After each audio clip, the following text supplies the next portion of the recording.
I'm Welton Gaddy. Welcome to State of Belief continuing coverage of the 2020 Democratic National Convention across America. Dr. J. Michaelson is an author, attorney, and activist who brings wisdom and insight to his writing for the Daily Beast and elsewhere. While a lot of our attention is on the convention itself this week, there's much more happening that will impact the election as much and maybe even more than what we're seeing on our screens this week. So, Jay, thanks for being with us on this coverage. My pleasure, Welton. I just reviewed our convention coverage from 2016 when we were both in person at the actual convention, how times have changed. Isn't that the truth? We could do the rest of the day talking about how it has changed. Some of the speakers here have made reference to different aspects of the situation around voting and the USPS. Do you think that's enough? I actually have a contrarian view, as you might expect from me by now on that issue. I think First, I think to the extent that this was a deliberate sabotage, it has already backfired. It's backfired among Trump's base. Probably, maybe other people have already talked about folks who can't get their life-saving medications because they depend on the Postal Service, and a whole host of other serious concerns and serious issues that have arisen. I don't think attacking the post office is great for a certain segment of the Republican base, but it's not for the mass of America. And if anything, like a lot of things in the COVID pandemic, we appreciate something once it's taken away. And I think that's true for the Postal Service as well. There are, we obviously had some good news that the Postmaster General, I would say so-called, since he's really just a Trump, donor with no qualifications to run this job, but has said that a lot of the so-called changes will now not happen. But he didn't say whether he's going to undo the ones that have already taken place. On the whole, though, I actually feel pretty good about this. As people will get in their ballots, mail ballots postmarked a little sooner, that's great. And if it sort of animates folks to realize that the election is under attack, that's great too, because the post office is just one of many ways that the vote is being suppressed this year. Yeah, I want to move on to something that, for me, I see as even more serious. What about the Senate Intelligence Committee bipartisan report on Russian meddling? Does that belong in the conversation this week? Yeah, it's kind of it's an interesting question. Does it belong there in the abstract? Of course. I mean, this is like more damning than anything really that we saw in the Mueller investigation. To me, the Senate report is an indictment of Mueller more than anyone else. I mean, they somehow obtained information that he didn't have. And had we had that information when the report was released, things might have gone very differently. The reality, though, is that this is a convention week. And, from now until November, everything certainly that the Democrats are doing is aimed at winning the election. And it just looks like this one's played out. You didn't hear a lot of Democrats at the convention talking about impeachment, for example. You would think that might be relevant. Here's the president who was impeached. But, they know the numbers just as well as anyone else. They know that for the already converted, impeachment was just one more confirming factor. But, again, I think, as you said generously in my introduction, I tend to bring kind of a view of psychology and meditation into political analysis. And, the question here is, why do people make political choices? How do they make up their minds? What sliver of the population is still undecided? And for those people, we could talk about that more if you're interested, but the end result is impeachment's not one of the things that moves the undecided or the people on the fence. And I don't have any data on this, but I don't think that the Senate report on Russia does either. So, the Democrats have done a good job at sticking to the issues that do move folks, stuff about Trump's decency or indecency, talking about his leadership, obviously Michelle Obama's speech, which I'm sure other folks have talked about already. These sound the themes that do reach people on a more heart-based level. And I'm not saying that to be, a spiritual meditation teacher. I'm saying that as an analyst. That actually is what dictates results at the ballot box. It's clear most Democrats won't be voting for Trump anyway. So maybe it's a waste of time to focus on the obvious, if enormous problems with the current administration, because clearly the focus is on a positive message of unity and hope, at least from what I'm seeing. What do you think about that?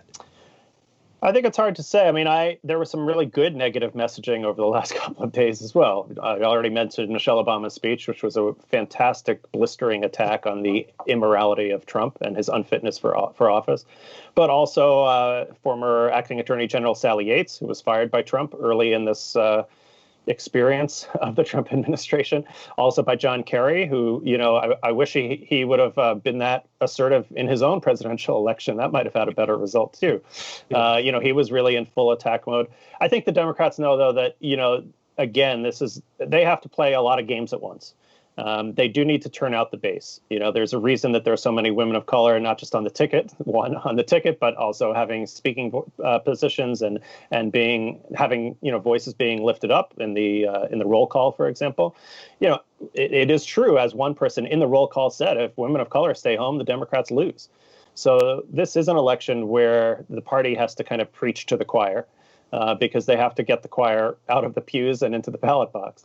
And yet it's also an election where a number of so-called moderates or centrists will vote for a moderate Democrat, Biden, because they're disgusted by Trump. So it's a tough balance that they're, tightrope that they're walking. In my opinion, they are sending out some of those negative messages that appeals to a segment of the Democrat base. And I think the Republicans will do the Democrats a big favor by having their own convention filled with nuts. Filled with crazy people. We just saw that the McCloskeys, the couple who brandished weapons at unarmed Black Lives Matter protesters in front of their kind of McMansion in St. Louis, that they're actually going to be speakers at the Republican convention. They've been charged with a felony, and they're going to be speaking. So, I think the Republicans will be helping the Democrats as well. Jay, as you watch this process play out, do you get the sense that a lot of the audience is just exhausted and even numb from what we've all seen through these last few months? Is the majority of Americans even able to get excited about politics at this point? I wonder, again, taking this kind of whole self approach to this political analysis, we're on state of belief after all. I wonder if excited is the emotion that we need, motivated, maybe determined, convinced that we can make a change. I don't know. I don't know if Joe Biden needs to be the candidate of excitement. I think a lot of folks would like to get back to something that feels normal to them.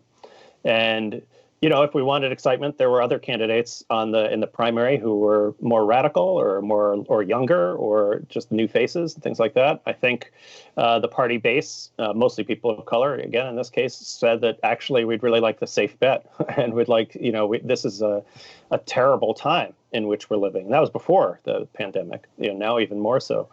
So I agree with that question about I don't know whether people are getting excited, but I think if they're motivated, that may be enough. And, motivated to overcome voter suppression, to find that one polling place that's left in, all of the cities of Kentucky, for example, and some of the most atrocious examples of voter suppression. Last time around, it was really North Carolina, but now I think Kentucky is vying for that prize. Not that Kentucky is really a state in play in the presidential election. So I think, I don't know, I think if the rage can be channeled into motivation to act in this way, and if folks who may normally stay home could be motivated to get out and vote, that will make the difference. I think that as a rabbi, a meditation teacher, an attorney, you're perfectly equipped to answer this question.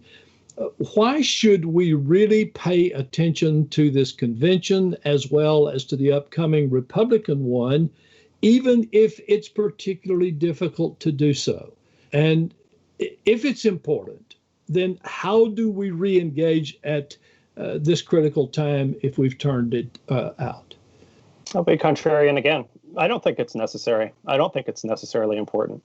I think for some folks, again, this is a very hard time to get energized to do the kinds of grassroots work that folks, that we need to do. And if folks are wanting that boost, the convention can provide that. But this is a pandemic convention, and it's not going to provide, I think the party's done a pretty good job of making the most of this terrible situation.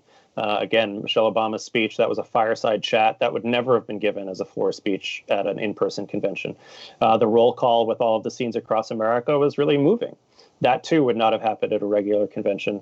So I think for folks who are looking for that encouragement, this is a source of it. And it's felt good for me. I was covering it a little bit and watching it on my own, and it did feel that way. If that's not where people's heads are at, though, I think there are more important things. I think it's more important to make your voting plan now, to make sure that you do vote. If you're voting by mail, get the ballot as soon as you can and send it in so that you don't have to have any worry that it may not be counted. Talking to folks in your own circles who may be somewhat apathetic. It doesn't make sense. It's not useful. And there's a lot of data. It doesn't make sense to argue with your Trump supporting, uncle or nephew or whatever. That's a waste of energy. But people who maybe just aren't that engaged, that is very important. For people in blue states to adopt sister districts in purple states, that's very important. So there are a lot of ways that I think are more impactful than watching the convention. And if anyone feels that they're like strapping themselves to their computer chair, forcing themselves to stream this thing, I don't think that is necessary. I think you've just said to people who are going to be watching this something very important. And I want to stretch it just a little bit because I've been wanting to ask somebody how they're watching. And you're the one I want to ask. How are you? Do you watch all of it straight through? Do you talk back to what's going on the television? How do you watch it? I don't watch all of it straight through. I do sort of, they tend to save the best for last. So I tend to tune in later. Although I was hoping to actually write an article about Sally Yates's speech, but I didn't really, there wasn't really enough there to write on. So last night I started watching early. Fortunately for me, it's well after my daughter's bedtime, so it's easy to do. But I don't see it as a civic responsibility. I see it much more. Well, yeah, I mean, I'm curious. I see it as a journalist. I'm interested to see it, what they're doing and how they're doing it. But for myself personally, I think it's like, do you go to services at your church or synagogue? If it's not working for you and you're not getting anything out of it, I don't know. I'm not one who has a sense that there's really that obligation. But even if you know the liturgy by heart, it can still feel good to be reminded of that in a congregational setting. And that's how I feel about the convention. It's not like anybody's telling me anything I don't already know in their convention speeches. But, watching, again, Michelle Obama's speech brought tears to my eyes. And, I'm a jaded Rabbi journalist. I'm a cynical person. I don't get moved to tears easily. And that speech was just so beautiful and so poignant and heartbreaking, when you think about how our presidential discourse has degraded in these last few years. Even Trump's idiotic responses to her on Twitter were completely to type, and you just put those two side by side. But there are times, I think for me, that what I wanted to share is there's a lot of anxiety that I still feel about this election. I think a lot of folks on the liberal and further left sides are looking at Biden having like a 12-point lead and feeling pretty good. That is mistaken.